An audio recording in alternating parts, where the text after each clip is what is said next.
نبی پاک علیہ السلام نے فرمایا اپنے دکھ لوگوں کے سامنے نہ بیان کرنا، سیٹھوں نوابوں کو نہ بتاتے پھرنا، دنیا داروں کے سامنے جا کے نہ رونا کہ میں تکلیف میں ہوں۔ فرمایا اگر دنیا داروں کو دکھ بتاؤ گے رب تمہیں کبھی غنی نہیں کرے گا، اور لوگ ہیں کہ الٹا مذاق اڑائیں گے۔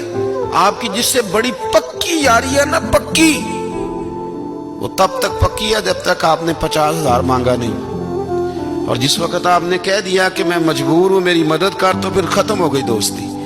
لوگوں کی تعلقات آپ کے ساتھ تب تک ہیں جب تک آپ ان سے کوئی ضرورت وابستہ نہیں کرتے۔ کریم محبوب فرمانے لگے بندوں کے سامنے دکھ نہ بیان کرنا، اللہ تجھے کبھی غنی نہیں کرے گا۔ تو اپنے دکھ اپنے رب کو بتا، تو دعائیں مانگ، تو اس کی بارگاہ میں حاضر ہو، تو اس کے حضور عرض کر۔ فرمایا اپنے دکھ اپنے رب کو بتا، وہ جلدی کرے یا دیر سے